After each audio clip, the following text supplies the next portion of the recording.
Hello students, बघा आज आपण न्यू चॅप्टर सुरू करतोय. That is the information communication technology the new direction of the progress. म्हणजे आय सी टीची लॅब आहे बघा आपल्या शाळेमध्ये सुद्धा. तुम्ही बघितलं तर तुम्ही कॉम्प्युटर शिकता तिथे. मग इथे पण सुद्धा आपण आता कॉम्प्युटरमधल्या काही महत्त्वाच्या गोष्टी बघायच्या आहेत. बघा इन्फॉर्मेशन कम्युनिकेशन टेक्नॉलॉजी म्हणजे माहिती संप्रेषण तंत्रज्ञान असं त्याला म्हटलं जातं. Then we start. बघा काही भाग काढलेला आहे, तुम्ही स्किप करते. The term information communication technology include communication device and the use of those device as well as the service provided with the help. The store of information generated due to the advance in the science and technology is increasing as the tremendous rate. If we ignore this explosion in information, the knowledge that we have will become outdated. बघा ही जी term आहे I-C-T, ही term याच्यामध्ये काय येतं तर communication device येतात आणि त्याचबरोबर use of those device, जसं की मोबाईल आहे त्याचा वापर कसा केला पाहिजे, आपला लॅपटॉप आहे, कॉम्प्युटर आहे, या सगळ्यांचा वापर कसा केला पाहिजे आणि as the service provided with the help, यासाठी हेल्प प्रोव्हाइड केली जाते. याला इन्फॉर्मेशन कम्युनिकेशन टेक्नॉलॉजी म्हणतात. The store of the information generated due to the advance, म्हणजे सायन्स अँड टेक्नॉलॉजीमध्ये जे काही ॲडव्हान्स सायन्स अँड टेक्नॉलॉजीमध्ये बघा काय झालेलं आहे, इन्फॉर्मेशन जनरेट केली जाते आणि ती इन्क्रीज होते ट्रिमेंडस रेटने. असं आहे का आज एक इन्फॉर्मेशन मिळाली आहे मग पुढचे काही दिवस काही नवीन इन्फॉर्मेशन तिथे मिळणारच नाही.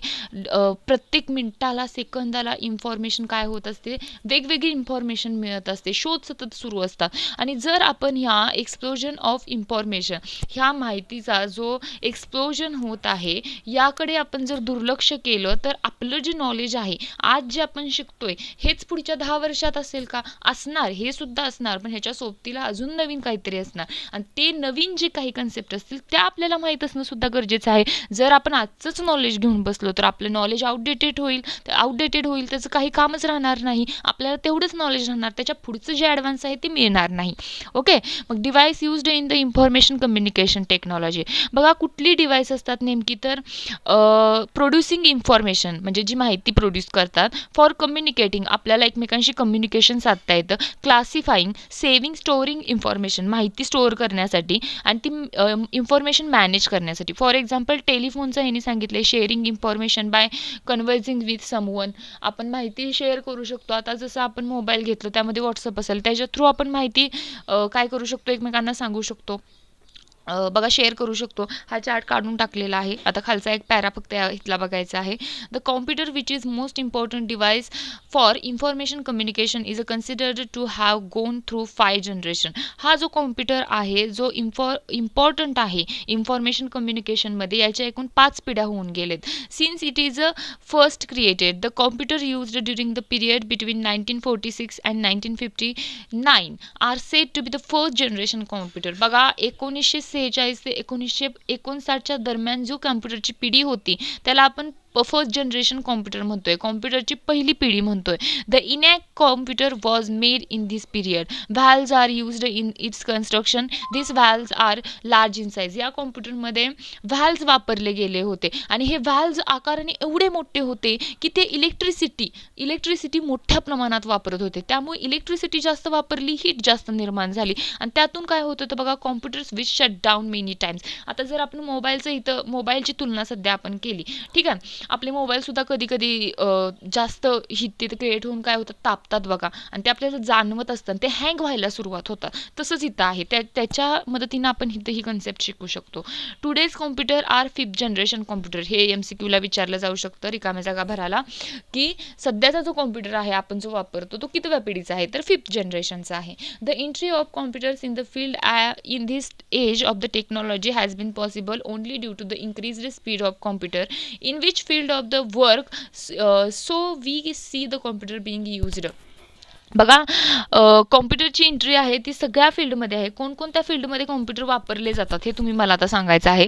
आता आपण कॉम्प्युटर वर्क कसा होतो, कोणकोणते युनिट असतात, एक तर इनपुट युनिट आहे, प्रोसेसिंग युनिट आहे आणि आउटपुट युनिट आहे. बघा इनपुट युनिट जे आहे, all type of the information or data entered into the computer through this unit.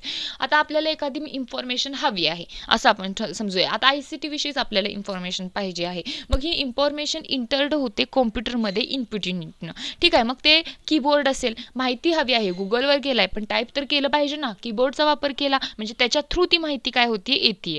Output unit काय आहे, तर the result or solution answer eventually send to the output unit generally screen. आता जे आपल्याला answer मिळणार आहे, ICT म्हणजे काय हे आपण प्रश्न टाकलाय कीबोर्डद्वारे, तो स्क्रीनवर येणार आहे त्याचे उत्तर. म्हणजे स्क्रीन हे आउटपुट युनिट आहे. प्रोसेसिंग युनिट कुठलं आहे, memory unit, control unit, ALU unit. Okay.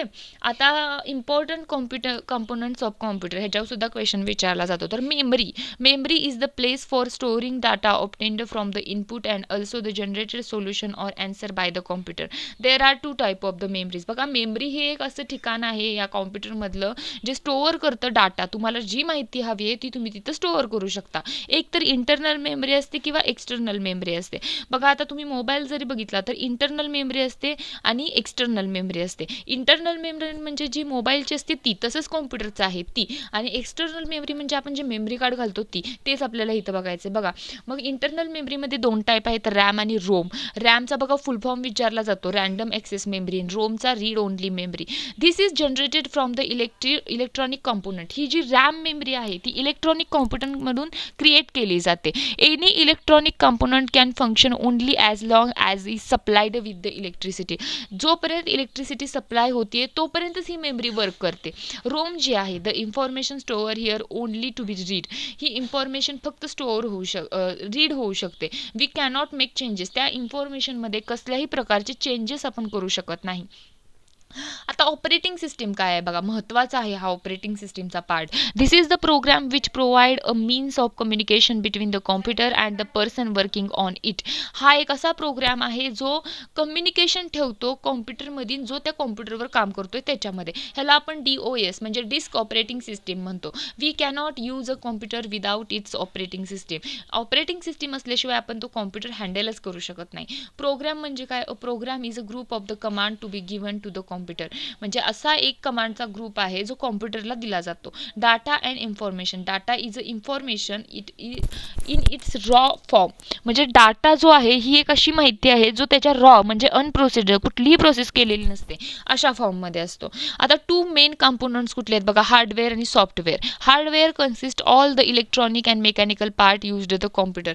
आता सगळे जे इलेक्ट्रॉनिक आणि मेकॅनिकल पार्ट असतात ते हार्डवेअरमध्ये येतात. आणि software refer to the command given to the computer, information supplied to it and result obtained. म्हणजे आउटपुट युनिट, इनपुट युनिट जे येतात ते सॉफ्टवेअरमध्ये येतात.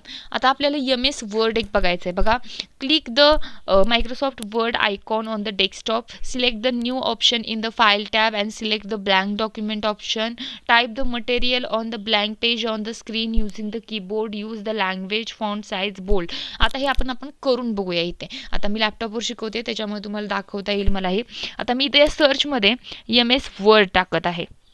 इथं आलेलं आहे बघा, टाकायच्या अगोदर वर्ड ॲप. आता मी कंटिन्युअसली यूज करते त्याच्यामुळे ते लगेच आलेलं आहे.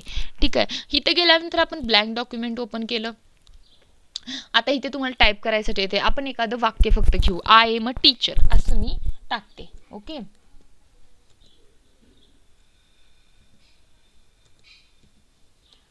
I am a teacher. Okay. ह्याला आता मला काय करायचं आहे, ह्याची साईज वाढवायची आहे. मग मी अगोदर सिलेक्ट करणार. इथं आलेलं आहे बघा. सिलेक्ट केल्यानंतर मी आता याची साईज 24 ठेवलेली आहे. मला याची फॉन्टसुद्धा बदलायचा आहे. एरियल ब्लॅक केला मी. मला बोल्ड करायचं आहे. हे थोडंसं अंडरलाईन पाहिजे त्याच्या खाली. याचा कलरही मला थोडासा चेंज करायचा आहे. मी रेड केला कलर. ओके. आता हे बघा कसं दिसतंय. यामध्ये आपण लेख लिहू शकतो. तुम्हाला हवं ते तुम्ही MS वर्डमध्ये लिहून ते सेव्ह करू शकता. हे झालं MS word. Okay. I hope तुम्हाला इथे समजलं हे MS वर्डचं. आता आपण लॅपटॉपवर ऑनलाईन लेक्चर घेतोय त्याच्यामुळे मला हे तुम्हाला दाखवता आलं. उद्याच्या भागात आपण एक्सेल आणि पॉवर पॉईंट हे 2 भाग आपण बघूया. ठीक आहे. आजच्या भागात काही शंका असेल तर नक्की विचारा. थँक्यू.